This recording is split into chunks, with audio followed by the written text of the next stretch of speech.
Hello, everybody. This is my part 4. Whoops, trying to get Atlanta. This is my part 4 of Autism Disabilities and Caretakers Need to Speak. The reason why I'm making these videos is because we have an autistic son that's 20. And I feel it's important that people hear you. And I think it's important that you should speak, to get out the frustrations and stuff of what you live every day.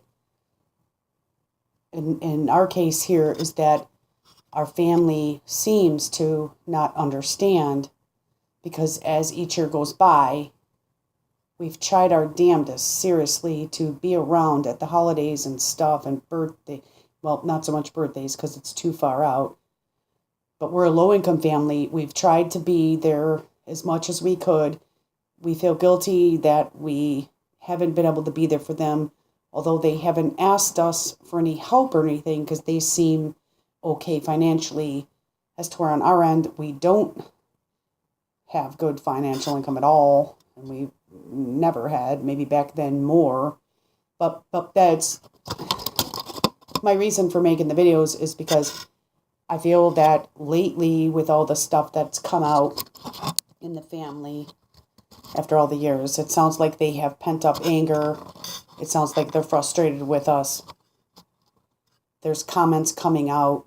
You've kept your son from us all these years.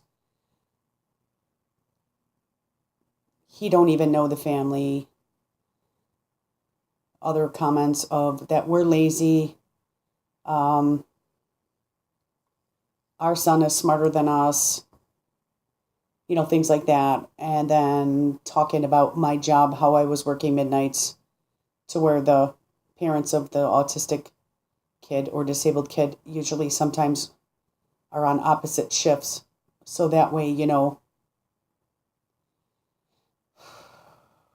when you're not able to have a babysitter to take care of this type of problem, that's what you do.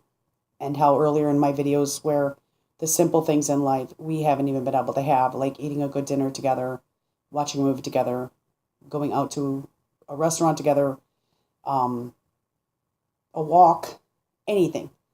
Because if it wasn't one doing it, then it was the other doing it.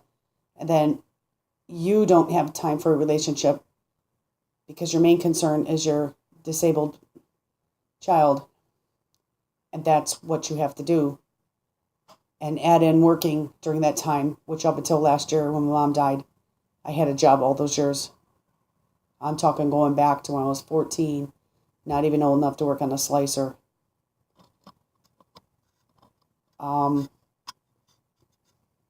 Sometimes even having 2 jobs at once. And also, there was a time where I thought that, I would have had it almost set. I had 7 houses of my own. I had my own cleaning. I can't say company because it wasn't licensed and bonded, but that's where it was going next. And then with our autistic son, and then my boyfriend, which should be husband, that's a long story because I told you in the other ones. One day I'll tell you.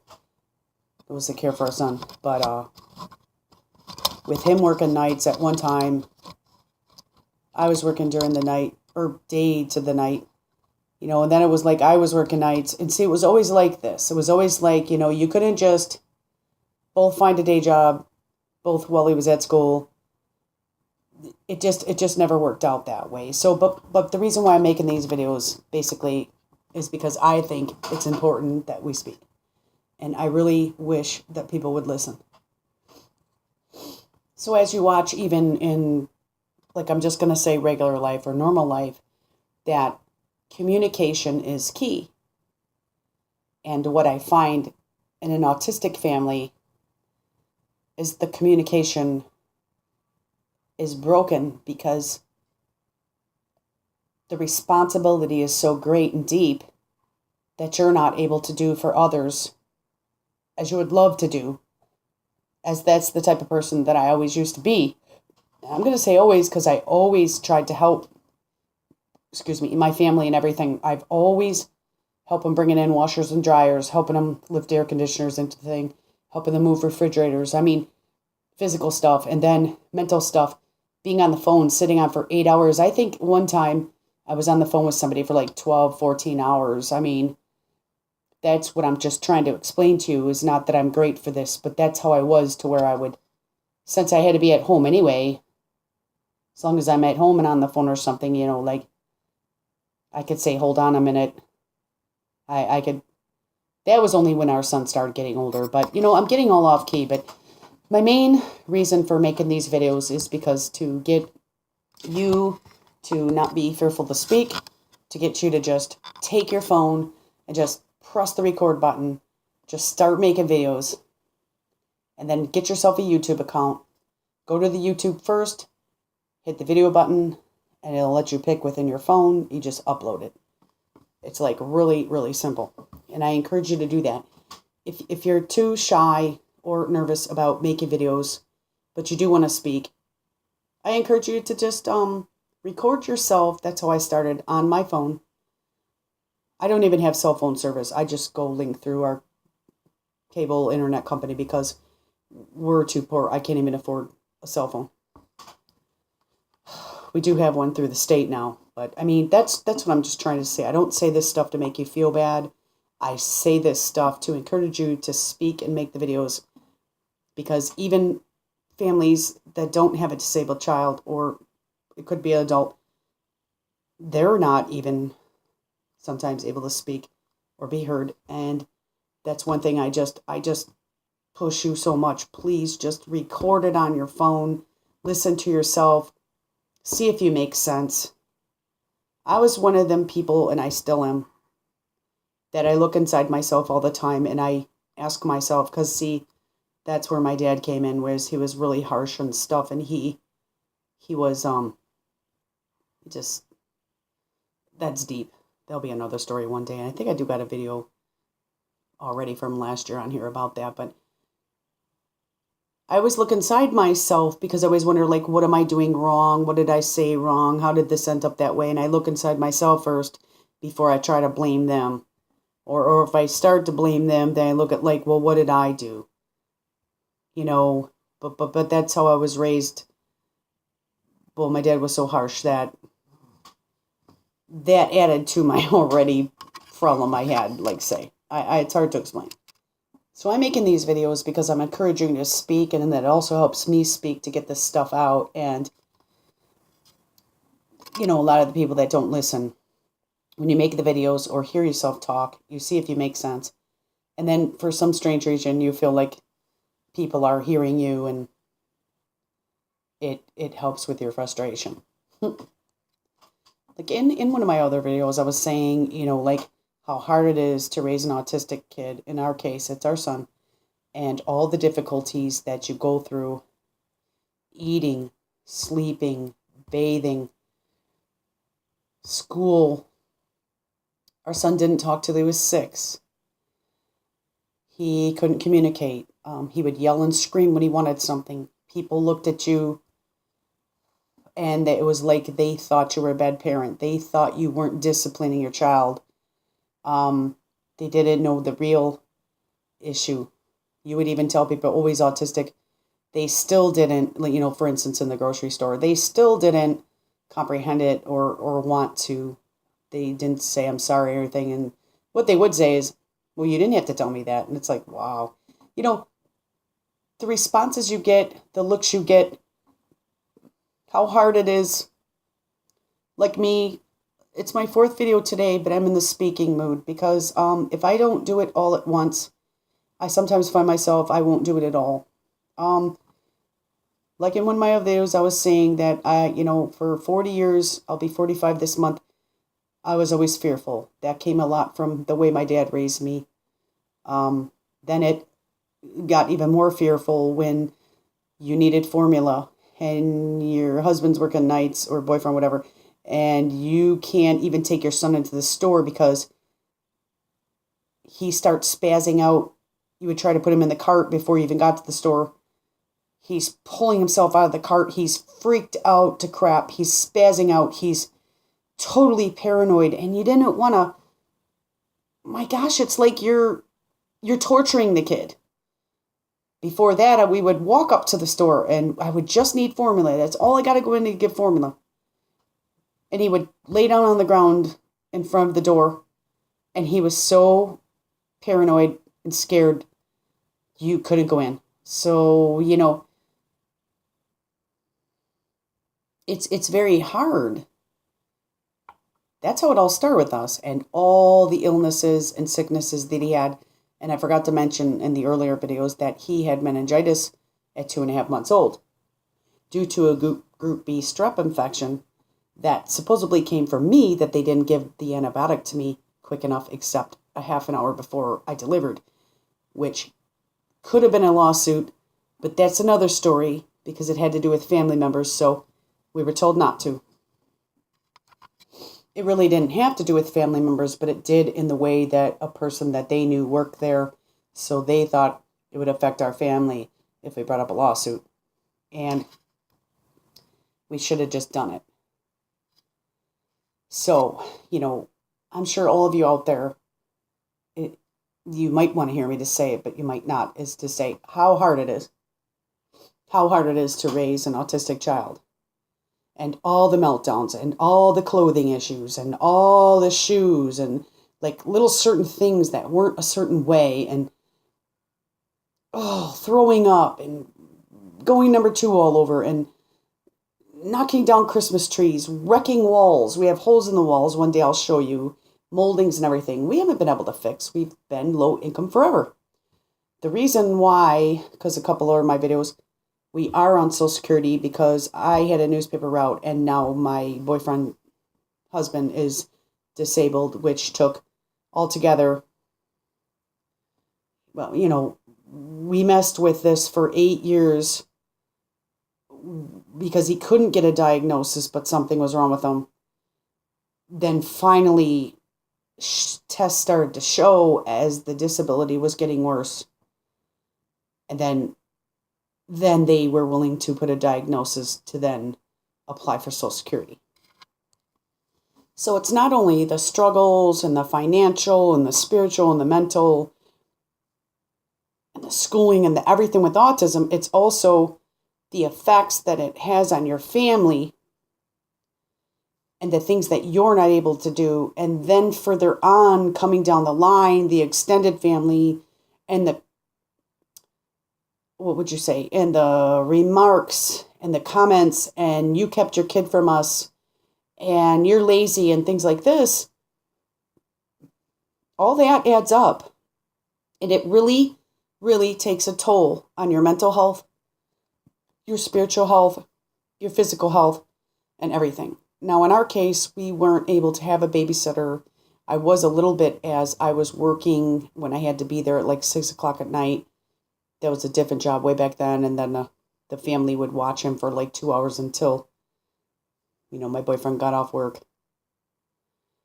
We tried to make it as minimum as we could because we knew how the kid raged and everything. And then there was comments back then, way back then, as he doesn't even have autism.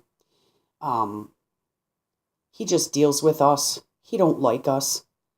And so ever since like way back then, you weren't able to explain like, and they wouldn't hear it from you that he is doctor diagnosed. Also, it was medically and educationally at 2.5. We were lucky we just met the deadline for getting him into school. But medically and educationally, he was diagnosed with autism. And you got the family telling you that he don't have autism. Now that's crazy to me. This is how it all started way back then. It was like denial. The weirdest thing with me was, after 2.5 years of dealing with something where your kid don't talk, he did say 7 words until he, around 1 year old, I think it was the MMR he got. I can't find my calendar. It's in the attic somewhere. We have issues where we can't get to it. I would love to find that calendar, but now I lost my track because that's what happens because it's been so overwhelming and so confusing that it's hard to even function day to day and remember what you did yesterday. And then on top of it, and I'm not saying this to make you feel bad, but we are a poor family. We have suffered without food forever. It's gotten worse now. because now I've lost my job. We don't get food stamps. We are not eligible. Just like before in my videos, we aren't eligible for behavioral therapy. We're not eligible for occupational therapy. We're not eligible for speech therapy. So the thing is we've had to do this all on our own.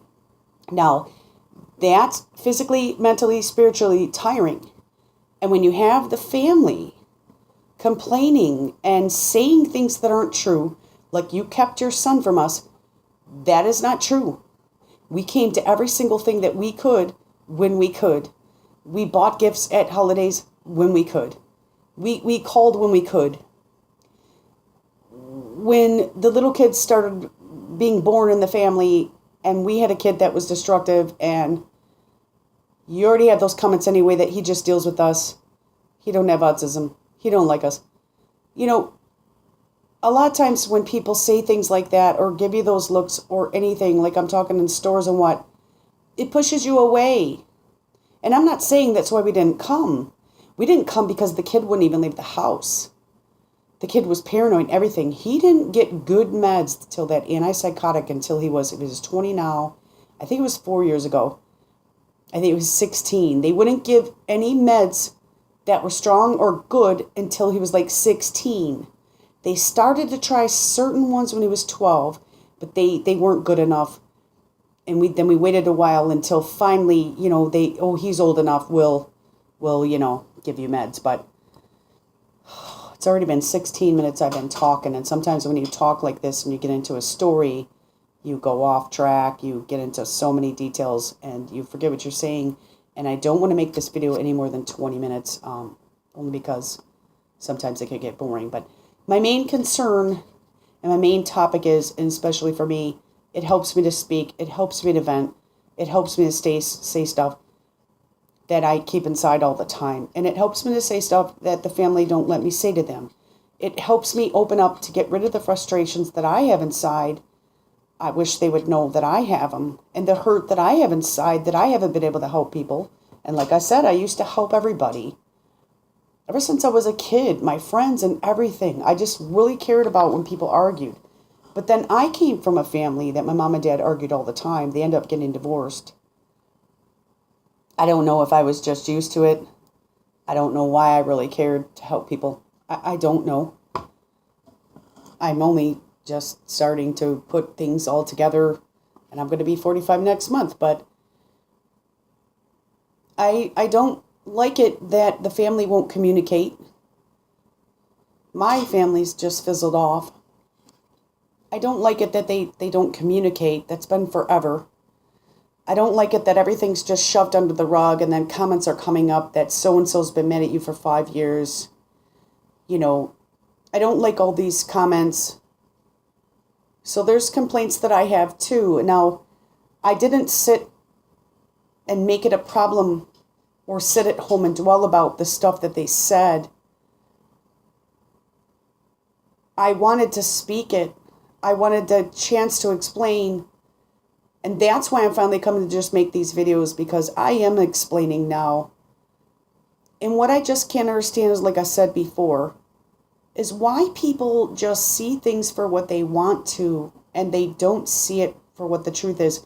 Like, I'm not saying that everything I say is the truth and what they say is false, but there's no communication. There's no talk about it. There's just assumptions or something there. I don't know what the word would be. They assume that that's the way to. It's not. We did not keep our son from them. We did not. I mean, there's a clear problem. There's disabilities. There's autism. There's MS. There's spastic paraparesis. I'm without a job. We've lost our home once. We've had to put our trailer in a bankruptcy another time. We're on our third home, let alone apartments and everything. We've had to move around. This stuff is so deep. And I know this video isn't touching on all it should or what I wanted it to, but it's my 4th video, and sometimes I just start to get frustrated. My main concern is I just think that anybody, disability or not, should have a chance to speak, just like in a courtroom.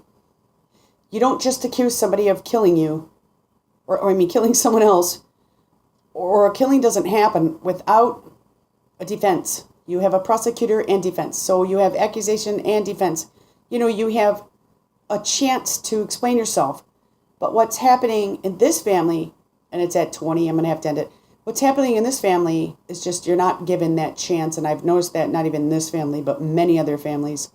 I encourage you to just speak, get it out, even if just on video, even if just on your phone, and then you delete the video. Just see how crazy you sound. Just hear yourself. Because sometimes even hearing yourself, you actually can care about yourself. It's so weird. You'll see when you make the video. So I encourage you, and then I'll see you in the next time. Thanks for watching. And if you haven't subscribed, please subscribe. Please click the bell so you can get the notifications of when I, upload a video or whatever. And I hope to see you next. And leave your YouTube link in the comments if you would. I would love to subscribe to you too. Thank you for watching. Have a great day.